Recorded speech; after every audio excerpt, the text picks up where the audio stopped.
ప్రభువైన యేసుక్రీస్తు నామమున మీ అందరికి కూడా శుభాలు తెలియచేస్తూ ఉన్నాను. మనం క్లాస్లోనికి వెళ్దాం.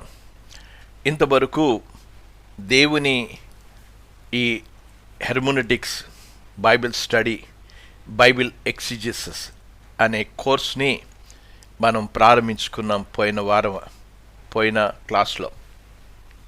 ఆ క్లాస్లో నేను మీకు తెలియచేస్తూ బైబిల్కి, ఈ అధ్యయనానికి, ఈ కోర్స్కి ప్రాధాన్యత ఉన్నదా అనడానికి దానికి మీకు నిదర్శనాలు, దానికి ఖచ్చితంగా ఇది అవసరము, దీనికి ప్రాధాన్యత ఉన్నది అనే విషయాన్ని గురించి నేను గతంలో 3 విషయాలు నేను మీకు తెలియజేయడం జరిగింది.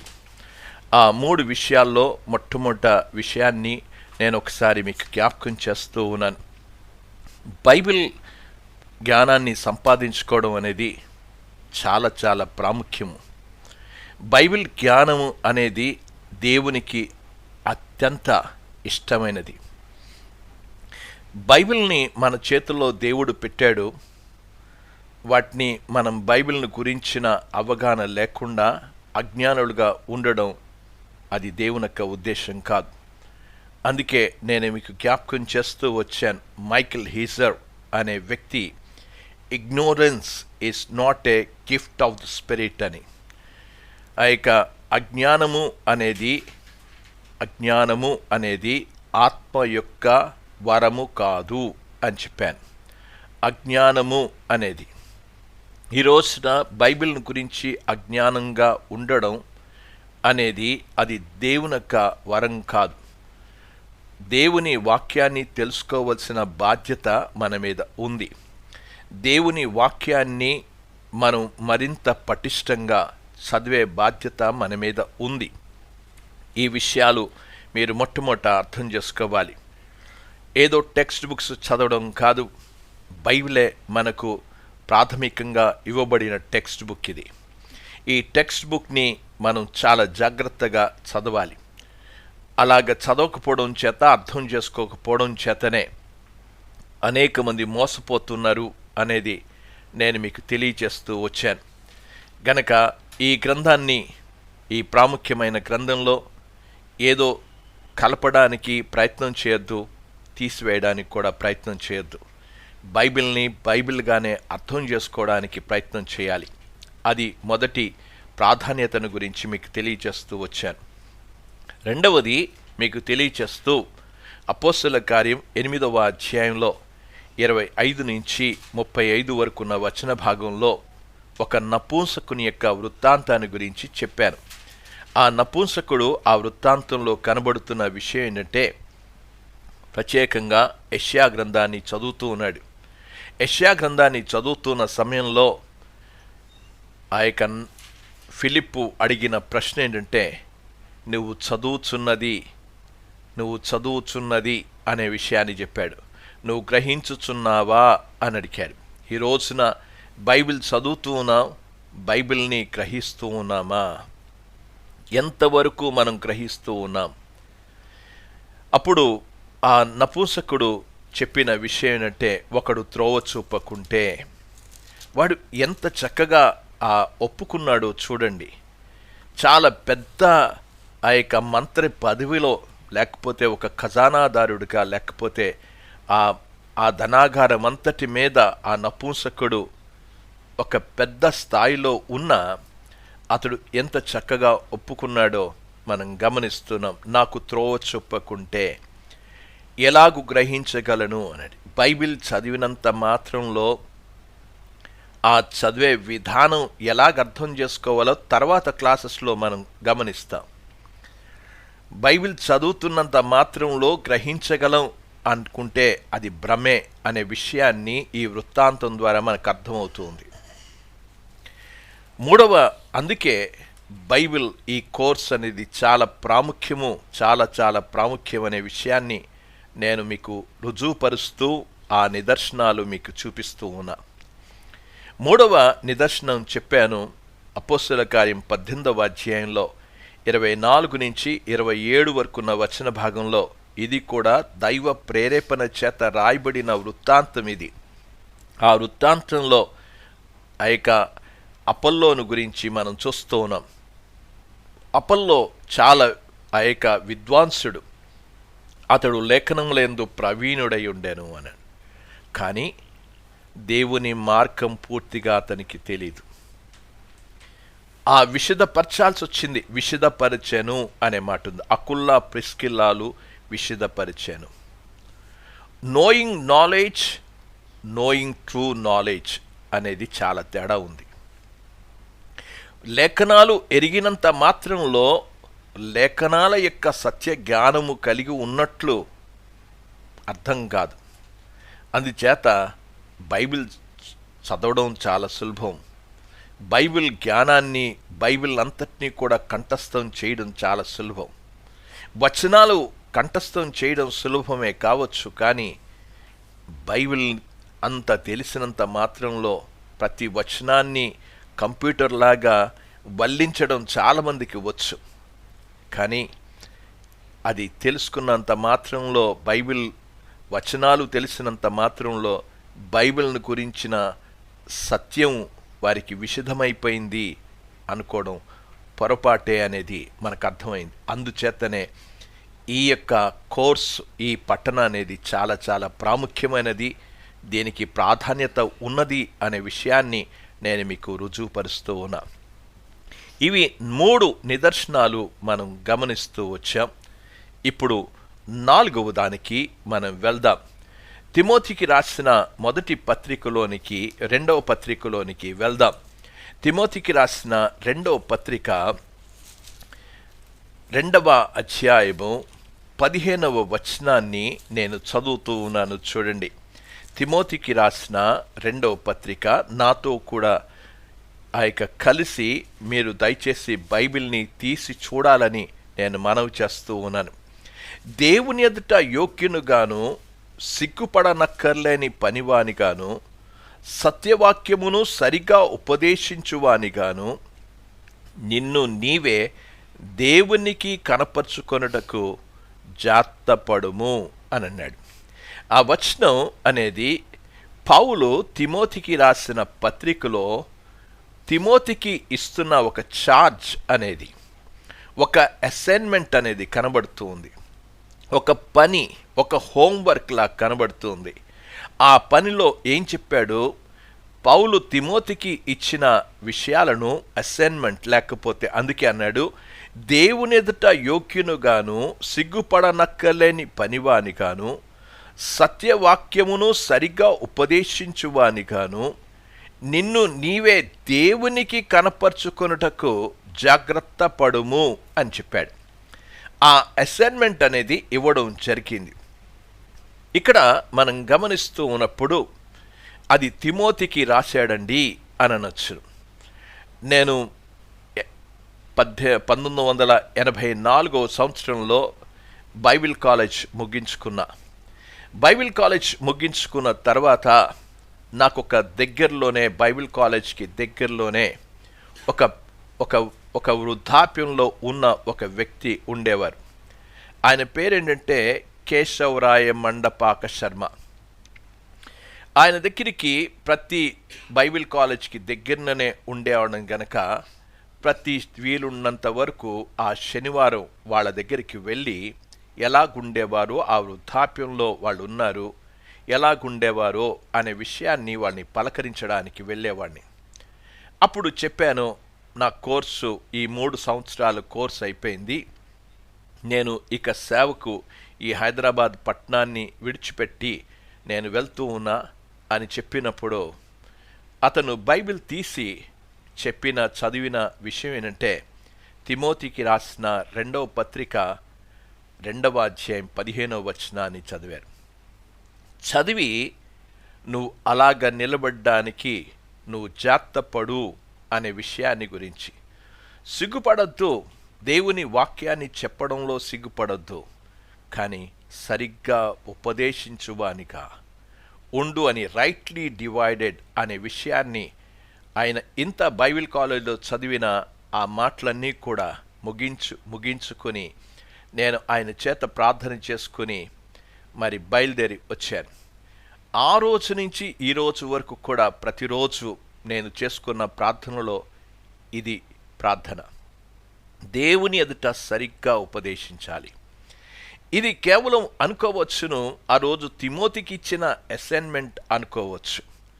తిమోతికి ఇచ్చిన అసైన్మెంటే కాదు, ప్రతి విశ్వాసికి ఒక అసైన్మెంట్ అనే విషయాన్ని అర్థం చేసుకోవాలని మనం చేస్తున్నా. ఎలాగా అని మీరు అనొచ్చును. ప్రతి వ్యక్తి, ప్రతి బోధకుడు, ప్రతి విశ్వాసి బైబిల్ని చదువుతున్నప్పుడు సరిగ్గా విభజించడం అనేది, సరిగ్గా అర్థం చేసుకోవడం అనేది, సరిగ్గా సరి అయిన రీతిగా ఆ ప్రజలకు ఆ విషయాన్ని, దేవుని వాక్యాన్ని మనకు అన్వయించుకోవాలంటే దేవుని వాక్యాన్ని సరిగ్గా చదవడం అనేది చాలా అవసరం. ఉదాహరణకి నేను మీకు బైబిల్లో నుంచి మరొక విషయాన్ని కూడా చెప్పి ఆ విషయాన్ని ఏ విధంగా మనకు అన్వయించుకోవచ్చో నేను మీకు తెలియజేయాలని ఆశపడుతూ ఉన్నా. మనం కీర్తన గ్రంథాన్ని చదువుతూ ఉంటాం. ఆ కీర్తన గ్రంథంలో మొదటి కీర్తన మనం చదువుతాం. ఆ మొదటి కీర్తనలో ఎలాగ చదువుతాం? మొదటి 3 చరణాలు చదువుతున్నాను. దుష్టుల ఆలోచన చొప్పున నడవక, పాపుల మార్గమున నిలవక, అపహాసకులు కూర్చుండు చోటను కూర్చుండక, యెహోవా ధర్మశాస్త్రమునందు ఆనందించుచు దివారాత్రము దానిని ధ్యానించువాడు ధన్యుడు. అతడు నీటి కాలువల యోర్నను నాటబడినదై ఆకువాడక తన కాలమందు ఫలమిచ్చు చెట్టు వలె ఉండును. అతడు చేయనదంతయు సఫలమకును అని అన్నాడు. ఈ వచనాలు చదువుకుంటున్నప్పుడు ఇది ఎవరికి ప్రియమైన వాళ్ళ మనం అర్థం చేసుకోవలసిన విషయాన్ని, ఈ వచనాలు చదువుతున్నప్పుడు, ఈ చరణాలు చదువుతున్నప్పుడు మొట్టమొదట ఒక నెగిటివ్లో మాట్లాడాడు. నడవక, నిలవక, కూర్చుండక అని చెప్పుకుంటూ వచ్చాడు. ఆ తర్వాత ఒక సవాలు కూడా వేశాడు. పాజిటివ్గా, నెగిటివ్గా మాట్లాడాడు.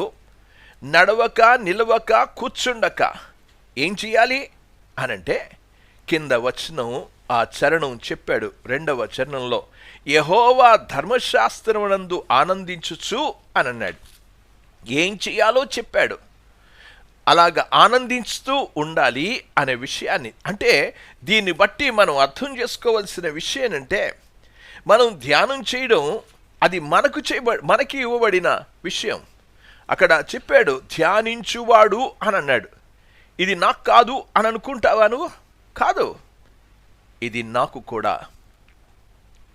అప్పుడు ఏమవుతుంది అనే విషయాన్ని గురించి మనం ఆలోచన చేస్తున్నప్పుడు అతడు చేయనదంతయు, మన జీవితాల్లో మనం చేసేదంతా కూడా సఫలీకృతం కావాలంటే, మనం సరి అయిన రీతిగా దేవుని వాక్యాన్ని అర్థం చేసుకోకుండా, ధ్యానించకుండా మనం చేసేదంతా కూడా సఫలీకృతం కాదు. ఏమి చేయకూడదో, ఏమి చెయ్యాలో ఆ వచనాన్ని అన్వయించుకున్నప్పుడు ఈ వచనం కూడా మనం కూడా అన్వయించుకోవచ్చు. ఈ వచనాన్ని ప్రజలందరూ కూడా అన్వయించుకోవచ్చు, విశ్వాసులందరూ కూడా అన్వయించుకోవచ్చు. ఇది పౌలుకి చెప్తున్న విషయం ఏంటంటే, పౌలు తిమోతికి చెప్పిన విషయం ఏంటంటే, నువ్వు దేవుని దగ్గర నుంచి ఆమోదము పొందినట్లుగా, అప్రూవల్ అనే విషయాన్ని కనుక దేవుని వాక్యాన్ని సరిగ్గా బోధించు, విభజించు.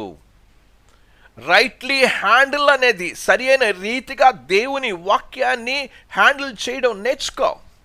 ఈ రోజున దేవుని వాక్యాన్ని చదువుతున్నప్పుడు నువ్వు హ్యాండిల్ చేయడం కూడా నేర్చుకోవాలి. Accurate handling of the word of truth అనేది, సత్యవాక్యమును ఎప్పుడైతే అలాగా చాలా శ్రద్ధ పెట్టి, నీ మనసు పెట్టి దేవుని వాక్యాన్ని సరిగ్గా హ్యాండిల్ చేయగలిగినప్పుడే అక్కడ అన్నాడు సిగ్గుపడనక్కర్లేండి, అన్షేమ్డ్ వర్క్ మ్యాన్ అని అన్నాడు. సిగ్గుపడనక్కర్లేని పనివానిగా. ఎప్పుడు మనం సిగ్గుపడతాం? దేవుని వాక్యాన్ని సరిగ్గా మనం విభజించి ఉపదేశించినప్పుడు సిగ్గుపడతాం. అందుకే గతంలో నేను ఈ హెర్మోనిటిక్స్ బైబిల్ ఇంటర్ప్రిటేషన్ నేర్చుకోక ముందు నేను ఎన్ని ప్రసంగాలు చేశానో ఆ ప్రసంగాలన్నిటిని బట్టి నేను సిగ్గుపడాల్సి వచ్చింది. నేను సరి చేసుకోవలసిన అవసరత వచ్చింది. దేవుని నాకు తెలియక, ఈ పద్ధతులు తెలియక దేవుని వాక్యాన్ని ఏ విధంగా ప్రజల్లోనికి ఏదో ప్రసంగాలు చేశాం, ఉద్రేకాలతో చేశాం, ఎక్కడెక్కడి నుంచో సమకూర్చి చేశాం. కానీ అవన్నీ కూడా ఎన్ని తప్పులు చేశానో నాకు అర్థమైంది. కనుక ఇక్కడ చెప్తున్న పౌలు తిమోతికి ఇచ్చిన ఉపదేశంలో ఏమన్నాడంటే, దేవుని వాక్యాన్ని ఏమన్నాడు? మాటలు గమనించాలి. యోగ్యునుగాను ఆ మాటలు మనం గమనించాలి. యోగ్యునుగాను అర్థం చేసుకోవడానికి దేవుని వాక్యాన్ని ప్రార్థనాపూర్వకంగా బహు జాగ్రత్తగా అధ్యయనం చేయమని చెప్తూ ఉన్నాడు. ఈ వాక్యాన్ని తర్వాత నేను క్లాసెస్లో మీకు వివరిస్తాను. ఏమి అవసరము అనే విషయాన్ని ప్రార్థనాపూర్వకంగా ఈ వచనంలో ఖచ్చితంగా సరిగ్గా అర్థం చేసుకోవాలి అనే విషయాన్ని ఈ వచనం చాలా అద్భుతమైన రీతిగానే మనకు తెలియజేస్తూ ఉంది. కనుక దేవుని వాక్యాన్ని మనం సరిగ్గా ఉపదేశించకపోతే మనం దేవుని ఎదుట మనం సిగ్గుపడాల్సి వస్తుంది. ఓ రోజు ప్రజలు దేవుని వాక్యాన్ని వాళ్ళకు కూడా అర్థమవుతే వాళ్ళ ముందు కూడా మనం నేరస్తులుగా నిలబడాల్సి వస్తుంది. అందుచేత ఇక్కడ పౌలు ఏమని చెప్పాడంటే, నువ్వు చాలా జాగ్రత్తగా దేవుని వాక్యాన్ని నువ్వు బోధించు అనే విషయాన్ని మాట్లాడుతూ వచ్చాడు. కనుక వాక్యాన్ని చదువుతున్నప్పుడు మనం ఆమోద రీతిగా, లేకపోతే దేవునికి అంగీకారంగా, దేవుని సంతోషపరిచే విధానంగా, ఆ విధంగా దేవుని వాక్యాన్ని చదివి మనం బోధించడం చాలా అవసరం. మనం మనుషులను సంతోషపెట్టువారం కాదు, ప్రభువుని సంతోషపెట్టువారంగా చేయాలి. అలా చదవాలి అనంటే మనం ఒక చాలా సీరియస్ స్టడీ అనేది చాలా అవసరం. నేను ఆ గ్రీక్ బైబిల్లో నేను చదువుతున్నప్పుడు ఏమన్నాడంటే, మెదడుకు చెమట పట్టే రీతిగా చదువు అని అన్నాడు. మనం ఆ యొక్క మాటలు ఏమని చెప్పాడంటే, దేవుని యొక్క వాక్యంలో సరిగ్గా ఆ యొక్క సిగ్గుపడనక్కలేని పనివానిగా, అంటే ప్రయాసపడు. ఈరోజు వాక్యానికి ప్రయాసపడాలి, కష్టపడు, సీరియస్ స్టడీ చెయ్యు, ఒక క్రమబద్ధమైన విశ్లేషణ చేయడానికి, సరిగ్గా విభజించడానికి. దేవుని వాక్యాన్ని విభజించే నైపుణ్యం కూడా కావాలి. ఒక వ్యవస్థ ఉంది, ఒక సిస్టమాటిక్ స్టడీ అనేది చాలా అవసరం. ఈ వచనం ఖచ్చితంగా చెప్తుంది, ఖచ్చితమైన భాష్యం చేయాలంటే సరి అనే రీతిగా దేవుని వాక్యాన్ని చెప్పాలి, చదవాలి, పఠించాలి. దురదృష్టవశాత్తు ఏమిటంటే, బైబిల్ విషయానికి వస్తే ప్రజలు, దేవుని విశ్వాసులు బైబిల్ చదువుతున్నప్పుడు ఆ విధంగా ఆలోచించటం లేదు. నేను ఒక విషయాన్ని చదువుతున్నాను, but the truth is serious. Bible study means serious thinking, and serious thinking is hard work అన్నాడు దేవుని యొక్క. కానీ సత్యం అనేది గంభీరమైన, తీవ్రమైన బైబిల్ అధ్యయనం అంటే తీవ్రమైన ఆలోచన. తీవ్రమైన ఆలోచన అంటే కష్టపడి పని చేయడం. నీ ఆలోచనకు పదును పెట్టు. బైబిల్ ఏం చెప్తుంది? బైబిల్ చెప్తున్న విషయాలు ఏంటి? ఈ రోజున చదువుతున్నప్పుడు తీవ్రంగా ఆలోచించడం అనంటే మెదడుకు చెమట పట్టే రీతిగా పని చేయడం, కష్టపడ్డం.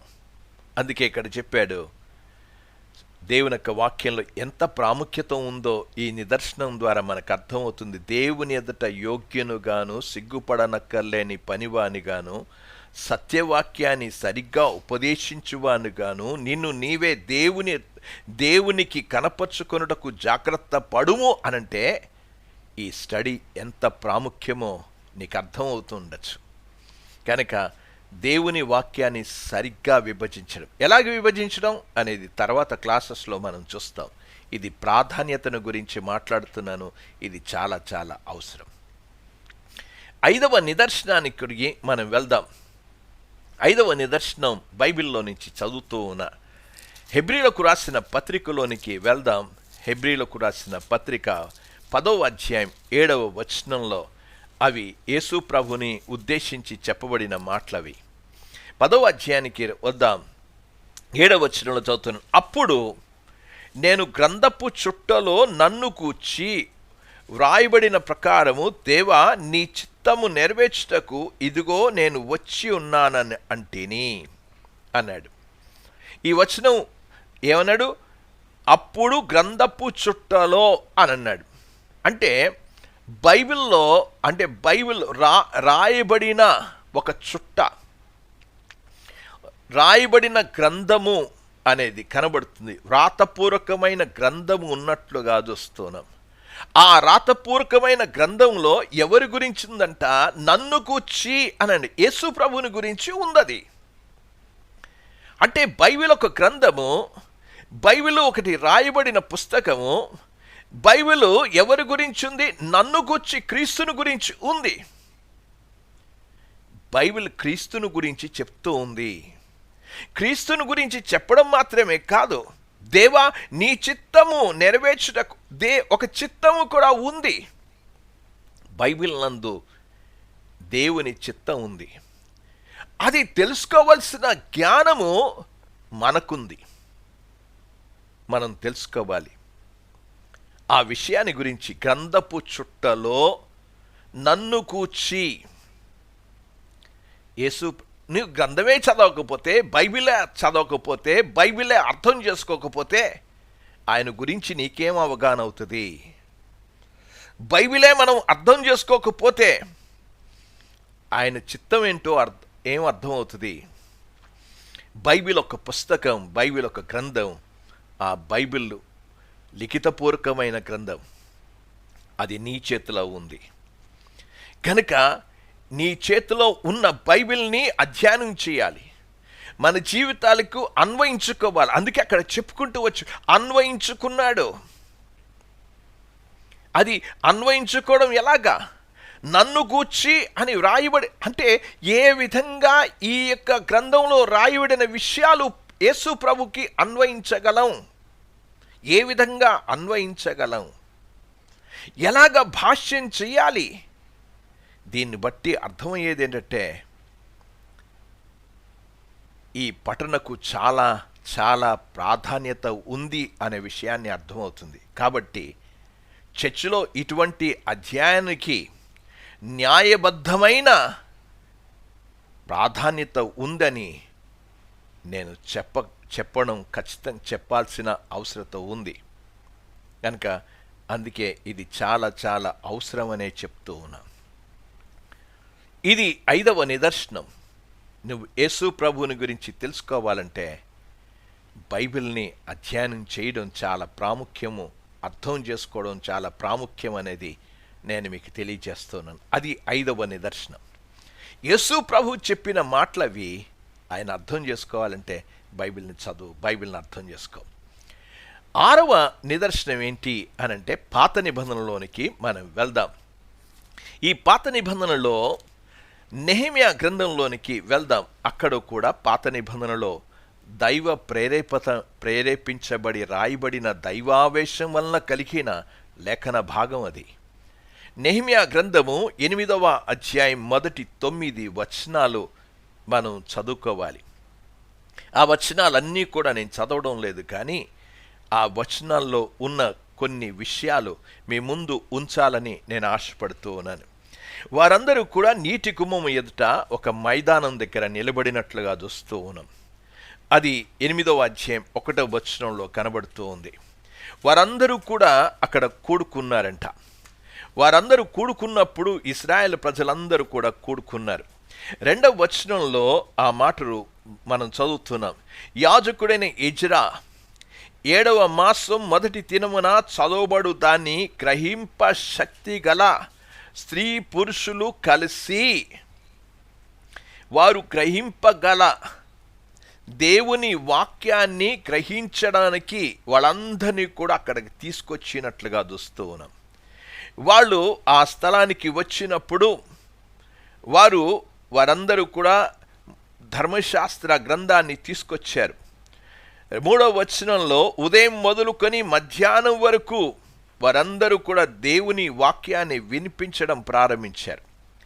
వినిపించి ప్రారంభిస్తే 3వ వచనంలో చివరిలో ఆ జనులందరూ ధర్మశాస్త్ర గ్రంథమును శ్రద్ధతో వినిరి అని అన్నాడు. వాక్యం వినడానికి సమకూర్చాడు, గ్రహించడానికి అక్కడ చేర్చాడు. వారు గ్రహించగలిగిన వాళ్ళందరూ కూడా శ్రద్ధతో విన్నారంట. అక్కడ జరిగిన విషయం, ఉదయం నుంచి సాయంకాలం వరకు ఆ ధర్మశాస్త్ర గ్రంథాన్ని వినిపిస్తూ వచ్చారు. ఆ వినిపిస్తున్న విషయాల్లో ఆ గ్రంథాన్ని ఎలాగ విన్నారు అనంటే 5వ వచనంలో విప్పగానే జనులందరూ నిలవబడిరి అనే మాట ఉంది. వారందరూ కూడా నిలబడ్డారు.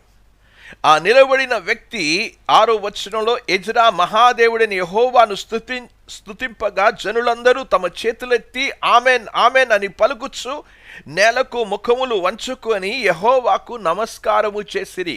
వారు చేసిన పని దేవుని వాక్యాన్ని ఆ విప్పగానే వారందరూ కూడా ఏ రీతిగా స్పందించారో మనం చూస్తూ ఉన్నాం.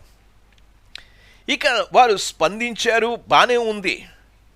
అయిపోయిందా అని అంటే వారికి 8వ వచనంలో నేను చదువుతున్నాను, ఇటువలననే వారు దేవుని గ్రంథమును స్పష్టంగా చదివి, అంటే ఇంతవరకు వినిపించిందంతా కూడా చదివారా? చదివితే స్పష్టంగా చదివిన తర్వాత ఏం చేశారు అనంటే జనులు బావుగా గ్రహించున్నట్లు వారికి అర్థము చెప్పిరి అనే విషయాన్ని ఉంది. ఏం కనబడుతుంది? బైబిల్ చదివినంత మాత్రంలో అయిపోయిందా అనంటే అర్థమైపోయిందా? మళ్ళీ అర్థాలు ఎందుకు చెప్పాల్సి వచ్చింది అంటే నువ్వు అర్థం చేసుకోవాల్సిన విషయం ఏంటంటే ఇక్కడ నేర్చుకోవలసిన పాఠం ఏంటి? దేవుని వాక్యం వింటే సరిపోదు. దేవుని వాక్యాన్ని శ్రద్ధగా వింటే సరిపోదు. అందరిలాగా వంచబడి నమస్కారం చేస్తే సరిపోదు. అందరిలాగా హల్లెలూయా ఆరాధన చేస్తే సరిపోదు. ఇక్కడ ఆమెన్ ఆమెన్ అని చెప్పి మొకాలు వంచి నమస్కారం చేసినంత మాత్రంలో, ఆరాధించినంత మాత్రంలో సరిపోదు. ఏం కావాలి అనంటే గ్రంథమును స్పష్టంగా చదివి వినిపించి జనులు బావుగా గ్రహించున్నట్లు వారు అర్థం చేసుకోవాల్సిన అవసరత ఉంది. దేవుని వాక్యాన్ని అర్థం చేసుకోకపోతే నువ్వెక్కడికి వెళ్ళినా ఏం చదివినా ప్రయోజనం శూన్యం అసలు. అందుకే ఈ యొక్క కోర్స్కి ప్రాధాన్యత ఏంటి అనంటే బైబిల్ని అర్థం చేసుకోవడం అనేది ఒక సీరియస్గా, ఒక గంభీరమైన, ఒక క్రమబద్ధమైన పఠన అధ్యయనం చాలా అవసరం అనే విషయాన్ని మీకు రుజువుపరుస్తూ ఉన్నా. ఈ 6 నిదర్శనాలు, ఎవిడెన్సెస్ చర్చిలో కావాలి. చర్చిలో ఈ విషయాలను గమనించిన తర్వాత తప్పకుండా ఈ స్టడీ అనేది, ఈ అధ్యయనం అనేది చాలా చాలా ప్రాధాన్యత ఉందనే విషయాన్ని నాకు అర్థమైంది. బైబిల్ జ్ఞానం లేదు మన చర్చిలో. బైబిల్ జ్ఞానం ఉంటే, బైబిల్ చదువుతూ ఉంటే నపుంసకుడు లాగా బైబిల్ని అర్థం చేసుకోవడం లేదు. ఒకవేళ బైబిల్ వాక్యాన్ని, పాండిత్యాన్ని సంపాదించినంత మాత్రంలో అప్పల్లోకి సంపూర్ణంగా విశదపరచబడలేదు, అర్థం కాలేదు. బైబిల్ చదివినంత మాత్రంలో మనం గమనిస్తూ వచ్చాం. పౌలు తిమోతికి చెప్పాడు ఒక సేవకుడుగా, ఒక అసైన్మెంట్ ఇచ్చాడు, సిగ్గుపడనక్కర్లేని పనివానిగాను సరిగ్గా ఉపదేశించు అని అన్నాడు. అంటే ఉపదేశింపబడ్డం లేదు కనుక ఉపదేశాలు కావాలి. ఐదవది నేను చెప్పాను, హెబ్రీలకు రాసిన పత్రికలో దేవుని గురించి, యేసుని గురించి తెలియాలి అనంటే లేఖనాలు, గ్రంథపు చుట్ట, బైబిల్ అర్థం కాకుండా ఏమీ కూడా తెలియదు. అర్థం కావాలంటే మన ఒక సీరియస్ స్టడీ అనేది చాలా అవసరం. నెహెమ్యా గ్రంథంలో 6ది చెప్పాను, వాళ్ళు అందరూ కూడా శ్రద్ధతో విన్నంత మాత్రంలో అర్థమైపోయింది కాదు, అర్థం చెప్పేవాళ్ళు కావాల్సి వచ్చింది అనేది అర్థమైంది. కనుక ఈ 6 నిదర్శనాలతో, 6 ఎవిడెన్సెస్తో, ఈ ఆధారాలతో మన కోర్సు చాలా ప్రాధాన్యతను స్వతంత్రించుకుంది అనేది అర్థమవుతుంది. కనుక ఈ పఠన అనేది మన ఆధ్యాత్మిక జీవితానికి క్షేమాభివృద్ధిని కలగజేస్తుంది. ఆధ్యాత్మిక జీవితానికి క్షేమాభివృద్ధి కలగచేయడం మాత్రమే కాదు, మనం సరియైన రీతిగా దేవునిలో ఎదిగి స్థిరులుగా ఉండడానికి ఈ కోర్స్ పనిచేస్తుంది. ఇది మొదటి ప్రశ్నలో మీకు 6 నిదర్శనాలు చూపించాను. ఇప్పుడు ముందుకు వెళ్దాం, మనం రెండవ ప్రశ్నలోనికి వెళ్దాం. బైబిల్ని ఖచ్చితంగా అధ్యయనం చేయడం, అర్థం చేసుకోవడం వల్ల, భాష్యం చేయడానికి ఈ కోర్స్ యొక్క అవసరత ఎంత ఉంది? అవసరత ఉందా? ఈ విధంగా అధ్యయనం చేయడం అనేది మన చర్చెస్లో, బైబిల్ కాలేజెస్లో అవసరం ఉందా? ప్రాధాన్యత ఉంది, అవసరం ఉందనే చెప్పాలి. బైబిల్ అధ్యయనం చేయడం, భాష్యం చేయడం అనేది ప్రాధాన్యత మాత్రమే కాదు, ఈ కోర్సు అవసరత ఉంది. ఇది తప్పకుండా ప్రతి సంఘంలో అవసరత ఉంది. నేటి సంఘాల్లో ఇంకా మరింత అవసరత ఉందనే విషయాన్ని చెప్పాలి, మనం గుర్తించాలి. నేనేదో ఒక డ్రామాటిక్గా చెప్పడం లేదు, ఇది చాలా చాలా అవసరం అనేది. ఈ విషయాన్ని సంఘస్థులకు తెలియడం లేదు, సేవకులకు తెలియడం లేదు. ఇది చాలా ప్రాముఖ్యమనే విషయాన్ని వారు అర్థం చేసుకోవడం లేదు అనేదే నేను చెప్పాలి.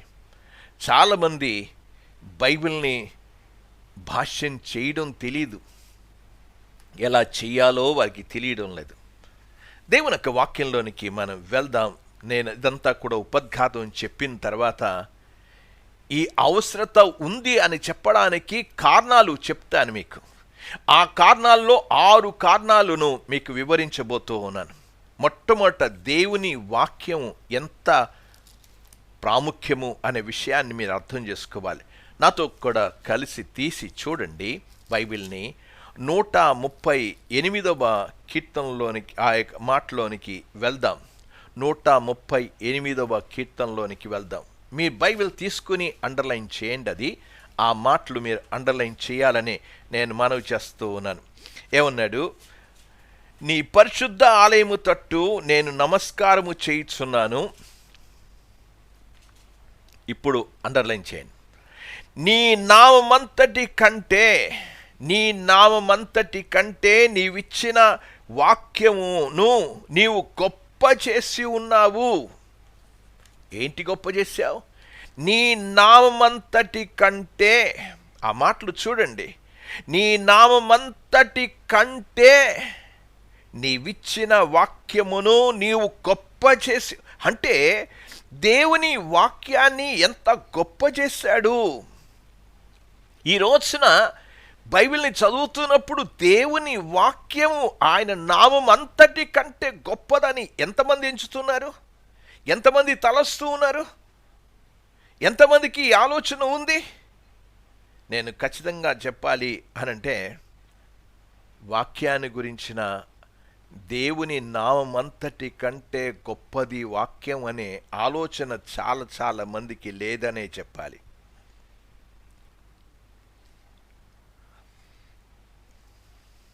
చాలామంది అనొచ్చును, బైబిల్ని మేము చాలా చాలా పవిత్రంగా చూస్తామండి, బైబిల్ని చాలా మా దగ్గర ఎన్నో బైబిల్ ఉన్నాయండి అని అనొచ్చు. నిజమే, ఒక్కొక్కరి ఇళ్లల్లో ఎన్ని బైబిళ్ళు ఉన్నాయో. ఎన్నో బైబిళ్ళు పెట్టుకున్నారు వారు. బైబిల్, సొంత బైబిల్ ఉండడం సమస్య కాదు. ప్రతి సంవత్సరం కూడా బైబిల్ సొసైటీ వారు ఎన్ని బైబిల్స్ని ప్రింట్ చేస్తూ ఉన్నారు. బైబిల్స్ కొనుక్కుంటూనే ఉన్నారు.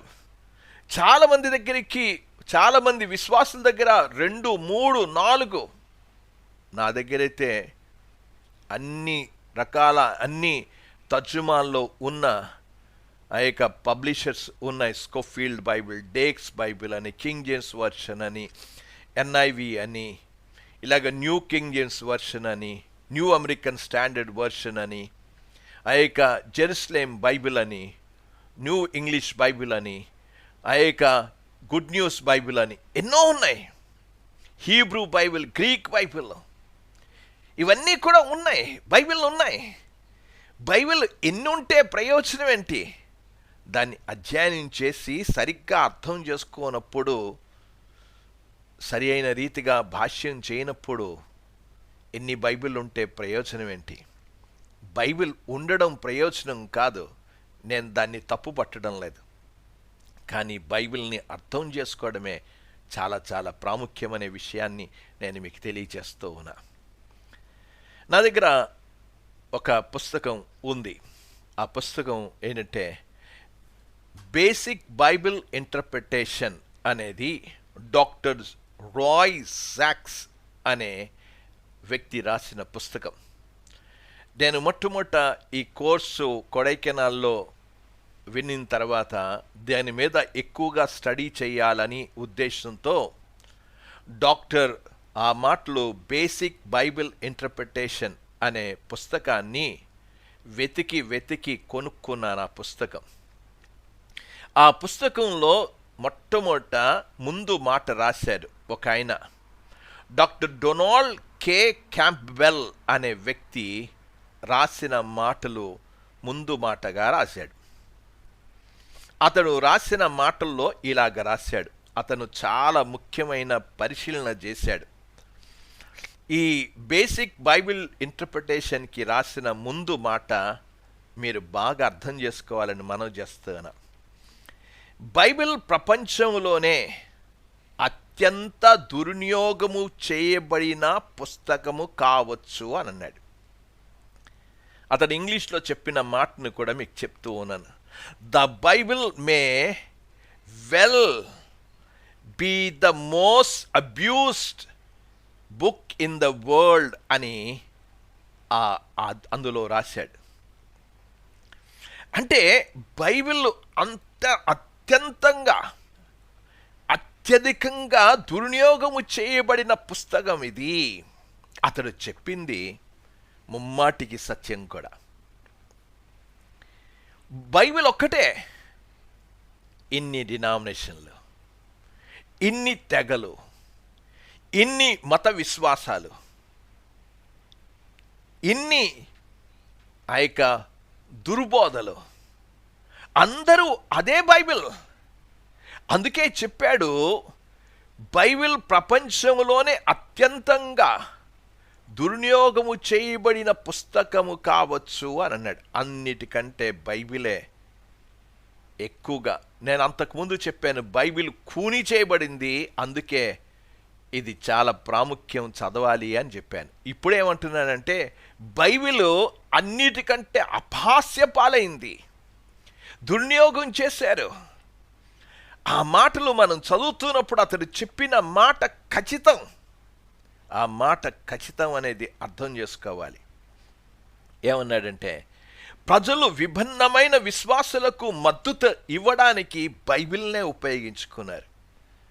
ఇదిగో ఏ విమతం వచ్చినా బైబిల్నే ఆధారం చేసుకున్నారు.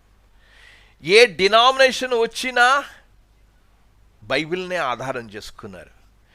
ఏ హెరసీ వచ్చినా, ఏ కల్ట్ వచ్చినా, ఆర్మనిజం, కాల్వినిజం, ఇక ఎన్నెన్నో ఇజంలు వచ్చాయి.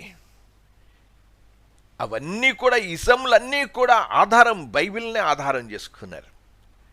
ఇక చర్చిలో ఆచారాలు చాలా వచ్చేసాయి. వారు యొక్క ఆచారాలు, వారు చేస్తున్న ఆచారాల్లో మనం గమనిస్తున్నాం. ఒక పెళ్ళైనా ఏదైనా వీటినే ఉపయోగించుకున్నారు. ఒక చిన్న పని చేయాలనుకున్నా వాళ్ళు ఉపయోగించింది ఏంటంటే వాళ్ళు బైబిల్నే ఉపయోగించుకుంటూ వచ్చారు. ఎందుకు?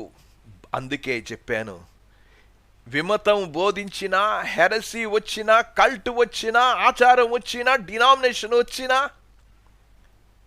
ఏ ఇజమ్స్ వచ్చినా బైబిల్ని ఆధారం చేసుకునే చేశారు. అందుకే చెప్పాను, బైబిల్ ప్రపంచంలోనే అత్యంతంగా దుర్వినియోగము చేయబడిన పుస్తకం కావచ్చు అని చెప్పాను. బైబిల్ని ఉపయోగించి పాపాన్ని కూడా ప్రోత్సహించేవారు ఉన్నారు. ఎంత భయంకరమైన విషయం ఇది! పాపాన్ని గురించి కూడా ప్రోత్సహించేవారు ఉన్నారు. నేను వాళ్ళ పేర్లు చెప్పడానికి నేను ఇక్కడ లేను. బైబిల్ని వారు పాపాన్ని ప్రోత్సహించడానికి కూడా బైబిల్ని ఉపయోగించారు. అంటే బైబిల్ను ఉపయోగించడానికి, వివిధ పనులు చేయడానికి వారు రకరకాలైన మనస్తత్వాలతో బైబిల్నే ఉపయోగించి, బైబిల్ ఇలా చెప్తుంది, ఇలా చెప్తుంది, ఇలా చెప్తుంది అని చెప్పేసి ఎవరికి వాళ్ళే వారు వచనాలు తీసుకొని మద్దతు సపోర్ట్ చేసుకుంటూనే వచ్చేశారు. సమస్య ఎక్కడుంది? పోయినసారి మన బైబిల్ స్కూల్ స్టూడెంట్ అడిగిన విషయం, థియాలజికల్ కాలేజెసా? బోధలో సరియైన బోధ ఆగండి. మనం వీటన్నిటికీ పరిష్కార మార్గం ఈ కోర్సులో మీరే చెబుతురు. ఎక్కడ లోపముంది, ఎక్కడ పొరపాటున్నది అనే విషయాన్ని మీరే చెప్పుదురు. మనం కొద్దిగా క్లాస్లో ఓపికతో మనం గమనిస్తే వీటన్నిటికీ పరిష్కార మార్గం ఉంది. అందుచేతనే ఈ విధమైన అధ్యయనం అనేది సంఘంలో చాలా చాలా అవసరం. దానికి 6 కారణాలు ఉన్నాయి. ఆ 6 కారణాలు మనం ఇది ఎంతైనా అవసరమని నా మట్టుకు నేను నమ్ముతూ ఉన్నాను. నేను విశ్వసించే ఈ మాటలు నేను మీకు తెలియజేస్తూ ఉన్నాను. మొదటి కారణం ఏంటంటే, నేడు సంఘాల పరిస్థితి కారణంగా, నేడు మన సంఘాల యొక్క పరిస్థితి కారణంగా తప్పకుండా ఈ పఠన చాలా అవసరం. ఇది తప్పకుండా చదివి తీరాల్సిందే. ప్రతి సంఘస్థుడు తెలుసుకోవాల్సిందే. మనం ఇక్కడ సంఘాలు పరిస్థితిని బట్టి ప్రారంభిస్తూ ఉన్నాం. ఈ రోజుల్లో సంఘంలో ఇది గొప్ప అవసరత ఏంటి, ఎందుకు అని మీరు అనొచ్చును. మీరు ఒకవేళ సంఘంలో వెళ్ళి విశ్వాసాలను అడిగితే, అయ్యా ఈ రోజున సంఘంలో ఏది అత్యంత అవసరము అని చెప్తే చాలా కొద్ది మందే, బహు కొద్ది మందే దేవుని వాక్యాన్ని గూర్చిన ఖచ్చితమైన జ్ఞానము అవసరమని చెప్పేవాళ్ళు చాలా తక్కువ. సంఘంలో ముఖ్యంగా కావాల్సింది ఏంటి అనంటే, దేవుని వాక్యాన్ని ఆ యొక్క అర్థం చేసుకునే జ్ఞానం కావాలి అనేది సంఘంలో కోరుకునే వాళ్ళు బహు కొద్ది మంది. అయ్యా దేవుని వాక్యాన్ని గూర్చిన ఖచ్చితమైన జ్ఞానం కలిగిన బోధ మాకు కావాలి అని అడిగేవాళ్ళు మన సంఘాల్లోనే కనబడడం లేదు. ఇంతకీ ఆ విషయాన్ని వదిలేయండి. ఒక సాధారణమైన విశ్వాస గురించి, ఒకవేళ మనం బైబిల్ కాలేజ్కే వెళ్దాం, బైబిల్ కాలేజెస్లో థియాలజికల్ కాలేజెస్కి వెళ్దాం, థియాలజికల్ ఇన్స్టిట్యూషన్స్కి వెళ్దాం, సెమినరీస్కి వెళ్దాం. ఒకవేళ సెమినరీలో వెళ్తే వాళ్ళని అడుగుదాం, ఏమయ్యా అసలు ఏది ప్రాముఖ్యము అనే విషయాన్ని అడిగితే థియాలజికల్ కాలేజెస్లో కూడా బహు కొద్ది మందే ఖచ్చితమైన దేవుని వాక్యం కావాలి, అర్థం కావాలి, జ్ఞానం కావాలి అని చెప్పేవాళ్ళు బహు అరుదే అని చెప్పాలి. నేను థియాలజికల్ కాలేజీలో చదివాను. 24 సబ్జెక్టులు చేశాను. 24 సబ్జెక్టులతో పాటు థీసిస్ కూడా రాశాను. ఆ థియాలజికల్ కాలేజ్లో ఏది ప్రమోట్ చేస్తూ ఉన్నారు, దేవుని వాక్యాన్ని సరి అనే రీతిగా అర్థం చేసుకునే రీతిగా ప్రబోధిస్తూ ఉన్నారా అనంటే ఏం చెప్పాలి నాకు అర్థం కాదు. చాలా విచారకరమైన విషయం. నేను చేసింది 6 రిలీజియన్ పేపర్స్ చేశాను. ప్రాక్టికల్ థియాలజీ అని, పాస్టరల్ కౌన్సిలింగ్ అని, life and work of Christian minister అని, థియాలజీలో Indian Christian theology, western Christian theology, ఆ యొక్క మోడర్న్ రెనాన్స్ అని, మోడర్న్ ట్రెండ్స్ అని, ఇవి చదివాం. ఈ పుస్తకాలే ఎక్కువ. బైబిల్ని గురించిన సత్య జ్ఞానాన్ని తెలుసుకోవాలని అప్పుడు నేను చదువుతున్నప్పుడు నాకు జ్ఞానోదయమే కలగలేదు. చాలా సబ్జెక్టులు చేసేసాం. ఈ రోజున ఆ సబ్జెక్టులో చదువుతున్నప్పుడు నాకేమనిపించిందంటే, ఏంటి ప్రమోట్ చేయబడింది కాలేజెస్లో అనంటే కౌన్సిలింగ్, సైకాలజీ, రిలీజన్స్. ఈ రోజున మీరు చదువుతూ ఉన్నప్పుడు కాలేజ్లో ఎంటీహెచ్ డాక్టరేట్స్ చేసిన వాళ్ళు దేని మీద చేస్తున్నారో ఒకసారి అర్థం చేసుకోవాలి. ఈ రోజున కాలేజెస్లో కూడా చాలా కొద్ది మంది మాత్రమే దేవుని వాక్యాన్ని కూర్చిన జ్ఞానం కావాలని చెప్పేవాళ్ళు బహు అరుదే. నిజం చెప్పాలంటే ఈరోజు ఎటువంటి పరిస్థితిలోనికి వెళ్ళిపోయామో పౌలు ఆ రోజున చెప్పిన మాటలు మనకు జ్ఞాపకం చేసుకోవాలి. దేవుని వాక్యంలో సంఘ యుగం యొక్క ముగింపులో మనం ఉన్నాం. ఆ సంఘ యుగం యొక్క ముగింపులో పరిస్థితులు ఎలాగుంటుందో చాలా చక్కగానే వివరించుకుంటూ వచ్చాడు. తిమోతికి రాసిన 2వ పత్రికలోనికి మనం వెళ్దాం. 2వ పత్రికలో నేను చదువుతూ ఉన్నాను, చూడండి. ఆ పత్రికను గురించి విషయాలు నేను మీకు తెలియచేయాలని నేను ఆశపడుతూ ఉన్నాను.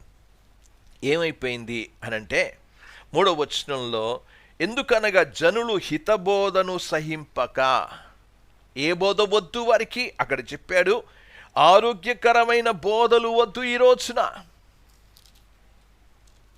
ఆరోగ్యకరమైన బోధలు వద్దు. వాళ్ళు ఏం రీతిగా చేస్తారు, తమ స్వకీయ దురాశలకు అనుకూలమైన బోధకులను పోగు చేసుకొని. ఏ బోధకులు కావాలి? ఈ చివరి దినాల్లో ఉన్నాం. హితబోధ వద్దు, ఆరోగ్యకరమైన బోధ వద్దు, సౌండ్ డాక్ట్రిన్స్ వద్దు. పౌలు ముందుగానే హెచ్చరిక చేసినట్లుగా చూస్తున్నాం. ఇక సంఘం యొక్క ముగింపులో ఉన్నాం. దేవుని వాక్య సత్య జ్ఞానము సిద్ధాంతాలను గురించి పెడతో ప్రక్కలోనికి వెళ్ళిపోయాం. ఏమని చెప్పాడు పౌలు? తిమోతికి ఇచ్చిన హెచ్చరిక ఏంటి అనంటే, ఇవన్నీ చెప్పడం కాదయ్యా, నువ్వు చెప్పాల్సింది ఏంటో అనేది చెప్పుకుంటూ వచ్చాడు. తిమోతికి రాసిన 1వ పత్రికలోనికి వెళ్దాం.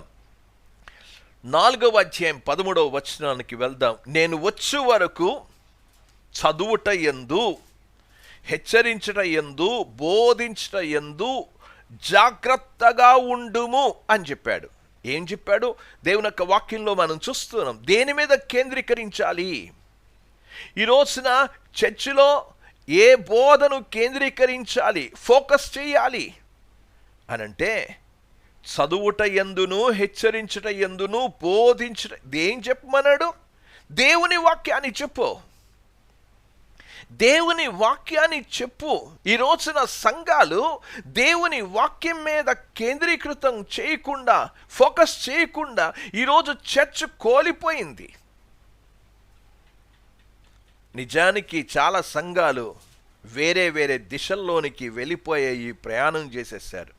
వాక్యం చదవడం, అధ్యయనం చేయడం, వ్యాఖ్యానించడం, లేఖనాలను సరిగ్గా భాషించేయడం అనే దిశలోకి వెళ్ళకుండా వేరే దిశలోనికి వెళ్ళిపోయింది అనే విషయాన్ని నేను చెప్పక తప్పడం లేదు. తీవ్రంగా దేవుని వాక్యాన్ని చదవడం, హెచ్చరించడం, బోధించడంలో నుంచి తొలగిపోయింది ఈ రోజున సంఘం. సాధారణంగా చెప్పాలంటే ఈ వేరే వేరే ఉద్యమాలు వచ్చాయి, మూమెంట్స్ వచ్చాయి. నేను ఆ విషయాన్ని గురించి కూడా నేను మీకు తెలియచేయాలని నేను ఆశపడుతూ ఉన్నాను. ఒకవేళ మీరు చదవాలంటే నేను ప్రతి రెఫరెన్స్ కూడా మీకు ఇస్తూ ఉన్నాను. Hand book for the Bible study అనే ఒక పుస్తకములో ఆస్బర్న్ గ్రాంట్ ఆర్ వుడ్వర్డ్ అనే ఈ వ్యక్తి తన పుస్తకంలో రాసుకుంటూ వచ్చాడు. ఏమని రాశాడు అనంటే, ఈ యొక్క వాక్యములో నుంచి సంఘం తప్పిపోవడానికి కారణం ఏంటి అనంటే 4 ప్రాముఖ్యమైన ఉద్యమాలు అని చెప్పాడు. 4 మూమెంట్స్ అనేవి, గొప్ప ఉద్యమాలు వచ్చాయి. ఈ ఉద్యమాల ద్వారా దేవుని వాక్యం మీద మనసు నిలపకుండా తప్పిపోయే పరిస్థితిలోనికి వచ్చేసాయి. ఆ ఉద్యమాల గురించి నేను మీకు చెప్పాలి. పూర్తిగా తీవ్రతలోకి, దేవుని వాక్యం యొక్క తీవ్రతలో నుంచి, ఈ స్టడీలో నుంచి, అధ్యయనంలో నుంచి పూర్తిగా తొలగిపోయింది. వాక్యాన్ని గురించి తొలగిపోయింది. మొదటి ఉద్యమాన్ని గురించి నేను మీకు చెప్పాలని నేను ఆశపడుతూ ఉన్నాను. ద ఇవాంజలిస్టిక్ మూమెంట్ అనండి, సువార్తీకరణ ఉద్యమము అనేది. సువార్తీకరణ ఉద్యమం ఇది ఏమైపోయింది? ఈ ఉద్యమం బయలుదేరింది. మనం సువార్తీకరణ చేయాలి అని ప్రచారము నొక్కి చెప్పడం ప్రారంభించారు.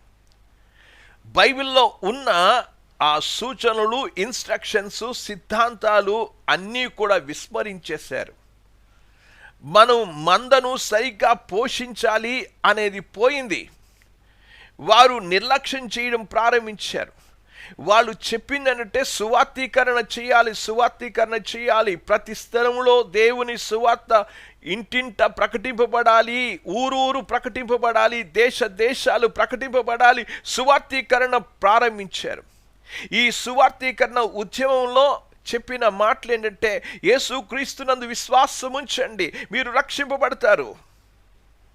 ఇక చర్చిలో మీరు చాలా సంఘాల్లో మనం చూస్తున్నప్పుడు వాళ్ళు ఎంతసేపు కూడా సువార్తీకరణే చెప్తారు. ఈరోజు యేసు ప్రభుని అంగీకరించేవారు ఎవరైనా ఉంటే లేచి నిలబడండి, ముందుకు రండి, కార్డ్స్ ఇవ్వడం అనేది కేవలం సువార్తీకరణ చేయడం ప్రారంభించారు. వారు ఇకపోతే కొన్ని చర్చెస్లో ఎంతసేపు కూడా మారు మనసు గురించి చెప్తూ వచ్చారు. వారు చెప్తున్న విధానం అనేదంతా కూడా వారి యొక్క ఉద్దేశం ఏంటంటే సువార్తీకరణ ముఖ్యం, సువార్తను ప్రకటించాలి. నేను సువార్త ప్రకటించడంలో తప్పు పట్టడం లేదు. నేను ఈరోజు చర్చికి వచ్చే వాళ్ళందరూ కూడా చాలా వరకు కూడా వారు ప్రభువును ఎరిగిన ప్రజలే చర్చికి వస్తూ ఉన్నారు. ప్రభువుని ఎరిగిన ప్రజలు వచ్చారు. బయట సువార్త మానేస్తూ ఉన్నాం, చర్చిలోనే సువార్త చెప్తున్నాం, 4 గోడల మధ్యలో చెప్తూ ఉన్నాం. 4 గోడలో సంఘంలో చెప్పవలసింది సువార్త కాదు. వారు సరి అయిన రీతిగా ఖచ్చితంగా దేవుని వాక్యాన్ని అర్థం చేసుకోవలసిన అవసరతను గురించి చెప్పాల్సిన అవసరత ఉంది. ఈరోజు ఎక్కడ ప్రసంగం మొదలుపెట్టినా చివరికి ముగింపుకి యేసు ప్రభునందు విశ్వాసం ఉంచమనే ప్రసంగాలు ప్రారంభమైపోయాయి. ప్రియమైన వారడా, నిజంగా సంఘానికి ఇచ్చిన బాధ్యతను సంఘం పూర్తిగా విస్మరించింది అని చెప్పాలి. నేను మీకు వాక్యాన్ని చూపిస్తాను. ఈ వాక్యాన్ని మనం చదువుకుందాం. ఎఫెసీలకు రాసిన పత్రికలోనికి వెళ్దాం. సంఘంలో ఏం చెప్పాలో ఏం చేయకూడదో ఆ విషయాలను గురించి బైబిల్లో చాలా స్పష్టంగా ఉంటే ఆ విషయాన్ని సువార్తీకరణ అని చెప్పేసి రక్షింపబడిన వ్యక్తులు సంఘంలో చేరితే వాళ్ళని సంసిద్ధం చేయడం మానేసి, వారిని సిద్ధం చేయడం మానేసి ఏం చేస్తున్నాం? సువార్త చెప్తూనే ఉన్నాం. వాక్యం చదువుతూ ఉన్నాను, చూడండి. ఎఫెసీలకు రాసిన పత్రిక 4:11 చదువుతున్నాను. మనమందరము విశ్వాస విషయంలో దేవుని కుమారుని కూర్చిన జ్ఞానం విషయంలోనూ ఏకత్వము పొంది సంపూర్ణ పురుషులకు వరకు, అనగా క్రీస్తునకు కలిగిన సంపూర్ణతకు సమానమైన సంపూర్ణత గలవారు మగు వరకు ఆయన ఇలాగు నియమించాను. పరిశుద్ధులు సంపూర్ణగునట్లు క్రీస్తు శరీరము క్షమావృద్ధి చెందుటకును పరిచర్య ధర్మము జరుగుటకును ఆయన కొందరిని అపోస్తలుగాను, కొందరిని ప్రవక్తలుగాను, కొందరిని సువార్తికులుగాను, కొందరిని కాపరులుగాను, ఉపదేశకులుగా నియమించాను. అందువలన మనం ఇక మీదట పసిపిల్లలమై ఉండి మనుషుల మాయోపాయముల చేత వంచనతోనూ తప్పు మార్గమునకు లాగు కుయుక్తితోనూ గాలికి కొట్టుకొని పోవునట్లు కల్పింపబడిన ప్రతి ఉపదేశమునకు ఇటు అటు కొట్టుకొని పోవచ్చు. ఈరోజు ఏమైపోయింది చర్చిలో? ఏం బోధించాలో చెప్పాడు. సంఘము క్షమాభివృద్ధి పొందునట్లు, సంఘము సంపూర్ణం అవ్వాలి, సంఘం పరిపూర్ణతలోనికి రావాలి. ఈరోజు సంఘంలో ఉన్నవాళ్ళు ప్రతి ఉపదేశానికి కొట్టుకుపోతూ ఉన్నారు. ఈ చర్చ్ బాగుందండి, ఆ చర్చ్ బాగుందండి. ఎందుకు బాగుంది? ఈరోజున చర్చిలో దేవుని వాక్య జ్ఞానంలో పెంచడం మానేసి ఎంతసేపు కూడా సువార్త చెప్తూ నశించిపోతున్న ప్రజలను గురించి,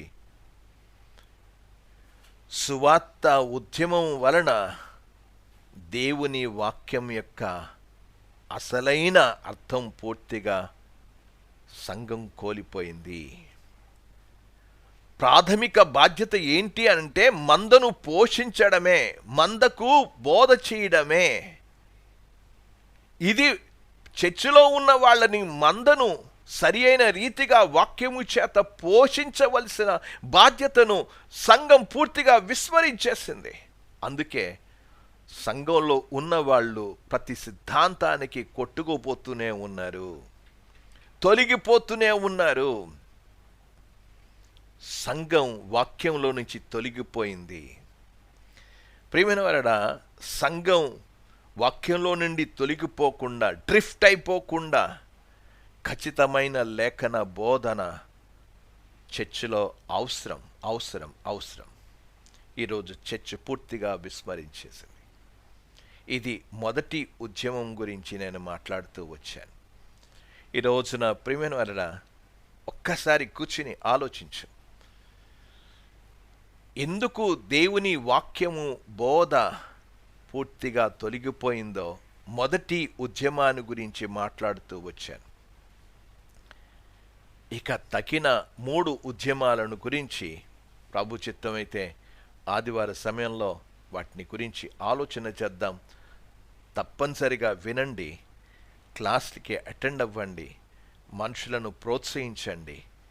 మనం అటు ఇటు కొట్టుకుపోకుండా మన సంఘాలు స్థిరంగా ప్రభు రాకడలో నిలబడాలి అనంటే ఆ యొక్క ప్రతి ఉపదేశానికి కొట్టుపోకూడదు. వారు దురద చెవులు గలవారై హితబోధ నుంచి తప్పిపోకూడదు. హితబోధ, సరి అయిన బోధ చర్చిలో బోధ చేస్తే ఎక్కడ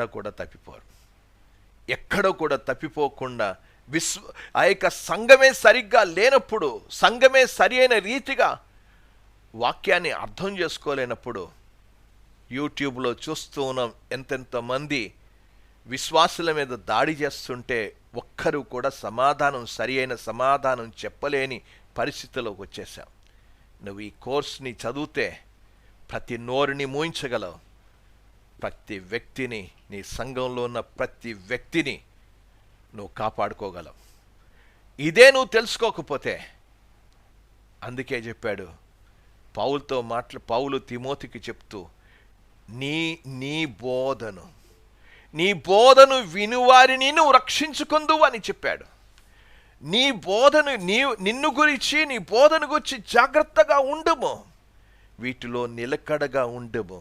నీవు అలాగ చేసి నిన్నును నీ బోధను వినువారిని రక్షించుకొందు అని తిమోతికి రాసిన మొదటి పత్రిక 4:16 ఉంది. ఈ రోజున చర్చిలన్నీ కూడా వేర్లు కదిలిపోతూ ఉన్నాయి. విశ్వాసులు ఎక్కడికి వెళ్తున్నారో తెలియని పరిస్థితిలో ఉన్నారు. ఈ బోధ ఆ బోధ అని ఎందుకు వెళ్తున్నారంటే ప్రభు చెప్పిన పనిని విస్మరించారు. మందను పోషించమని చెప్తే, మందను మేపమని చెప్తే, ఈరోజు మందను మేపడం మానేసి, వాక్యంలో బోధించడం నడిపించడం మానేసి ఎక్కడెక్కడికో వెళ్తే ప్రయోజనం ఏంటి చెప్పండి?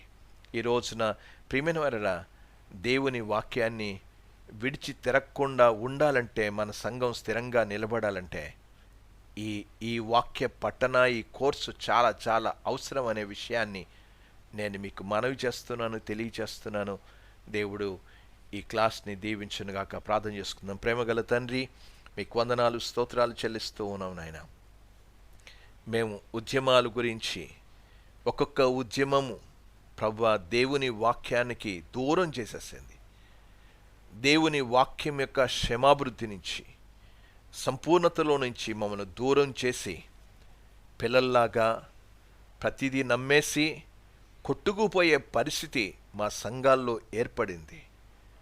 అంత్య దినాలలో జనులు హితబోధను సహింపక దురద చెవులు గలవారే అని చెప్పావు.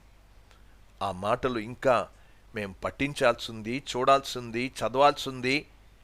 ఎక్కడ పోతున్నామో మేము ఇంకా రాబో క్లాసెస్లో మేము స్పష్టంగా అవగాహన చేసుకొని మమ్మును కాపాడుకోవడం మాత్రమే కాదు, మా సంఘాలను, మా విశ్వాసులను కాపాడుకునే ఆ స్థాయికి, ఆ మెట్టుకి మమ్మల్ని ఉంచండి.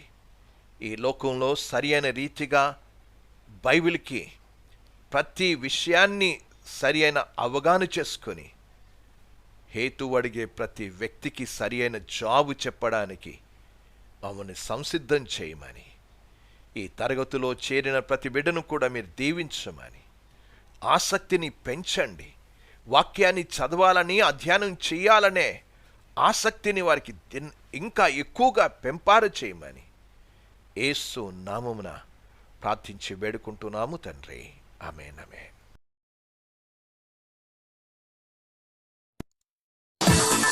Subscribe now and press the bell icon. Never miss an update.